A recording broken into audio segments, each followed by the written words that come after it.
Assalamualaikum warahmatullahi wabarakatuh. Sebelum kita memulai pelajaran hari ini, alangkah lebih baiknya kita berdoa menurut agamanya masing-masing. Berdoa dimulai.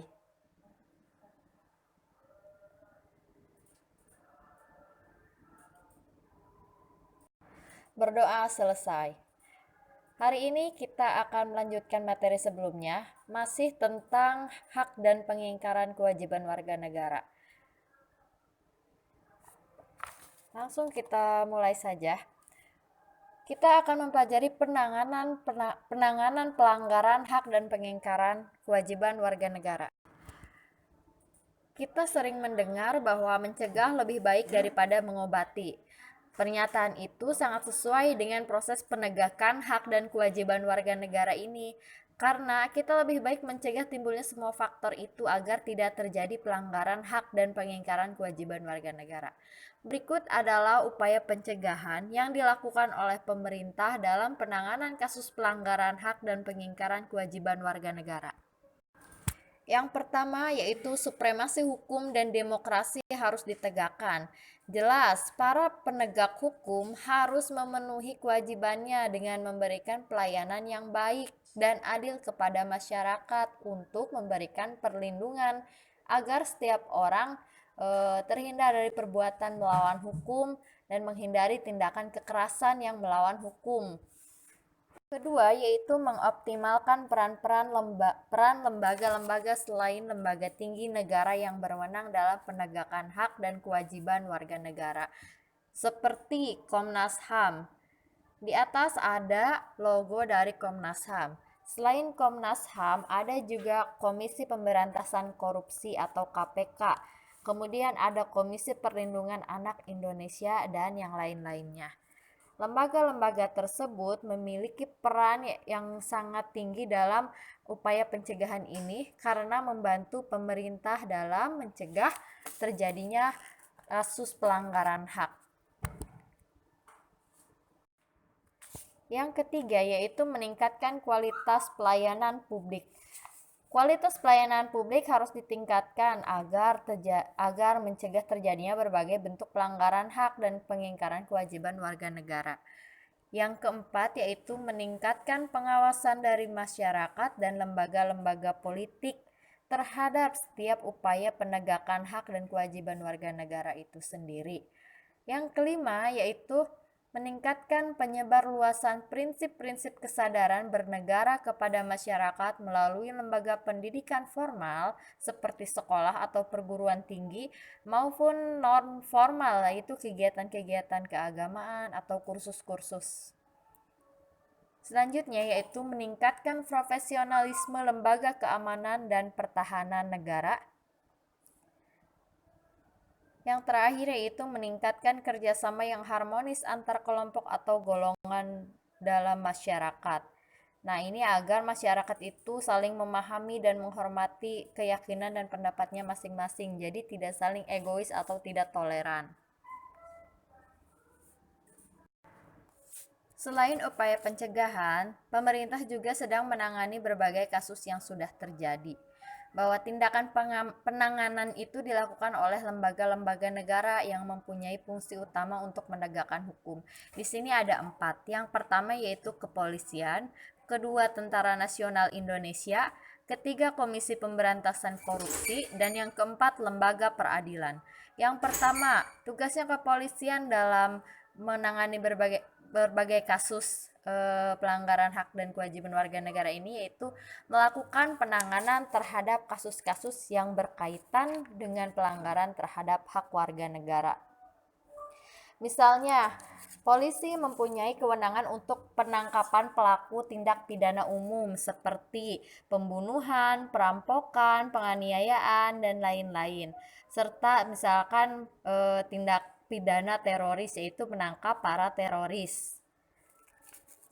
Selain itu, kepolisian juga menangani kasus-kasus yang berkaitan dengan pelanggaran peraturan lalu lintas, di mana sering kita temui bahwa tugas polisi salah satunya adalah menertibkan pengguna jalan, harus sesuai dengan peraturan lalu lintas. Yang kedua, Tentara Nasional Indonesia. yaitu melakukan penanganan terhadap kasus-kasus yang berkaitan dengan gerakan separatisme. Ada yang masih ingat gerakan separatisme? Ini sudah pernah diulang beberapa kali di kelas 10, bahkan kelas 11 juga.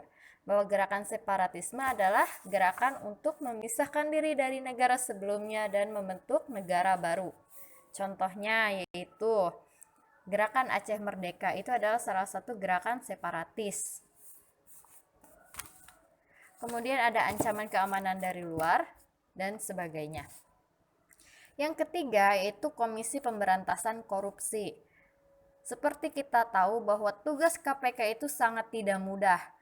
Banyak ancaman yang datang kepada para pegawai KPK. Contohnya itu Bapak Novel Baswedan pada saat penanganan korupsi. Nah, di sini KPK melakukan penanganan terhadap kasus-kasus korupsi itu dan penyalahgunaan keuangan negara. Yang keempat, lembaga peradilan. Lembaga peradilan yaitu melakukan perannya untuk menjatuhkan vonis atas kasus pelanggaran hak dan pengingkaran kewajiban warga negara. Jadi, dari tahap-tahap di kepolisian, Tentara Nasional Indonesia maupun KPK itu dilimpahkan akhirnya ke lembaga peradilan. Lembaga peradilanlah yang punya wewenang untuk menjatuhkan vonis itu.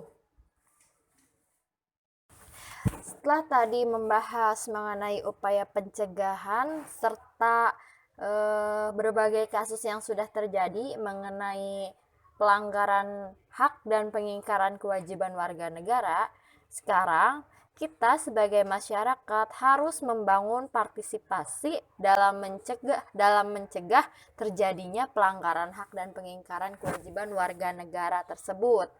Nah, upaya pencegahan dan penanganan pelanggaran kasus hak dan pengingkaran kewajiban warga negara itu dilakukan oleh pemerintah, tapi tidak akan berhasil apabila tidak ada dukungan dari warga negaranya. Baik sikap dan perilakunya tersebut harus mencerminkan penegakan hak dan kewajiban warga negara. Jadi antara pemerintah dan masyarakat ada keselarasan untuk sama-sama menekan atau penegakan hak dan kewajiban warga negara tersebut. Tugas siswa minggu ini yaitu kalian harus membuat poster, boleh di buku gambar atau di aplikasi digital seperti Photoshop, CorelDRAW atau aplikasi pembuat dan pengedit gambar lainnya. Di Play Store banyak, silahkan kalian download ya. Poster itu bertujuan untuk mengajak masyarakat agar menghormati hak dan kewajiban warga negara. Berikut adalah contoh poster PPKN. Misalkan mengenai hak untuk mendapatkan pendidikan, ada pintar itu mahal. Ayo kita belajar. Nah, itu adalah poster PPKN. Kemudian ada Bhinneka Tunggal Ika, berbeda-beda tetapi tetap satu jua. Dan ini ada mengenai korupsi berawal dari hal-hal kecil. Jangan biarkan ia tumbuh besar. Artinya ada ajakan kepada masyarakat untuk menegakkan hak dan kewajiban warga negara. Terima kasih, pembelajaran hari ini sudah selesai. Silahkan kerjakan tugasnya, dikumpulkan melalui Google Form yang akan di-share di grup WA. Wassalamualaikum warahmatullahi wabarakatuh.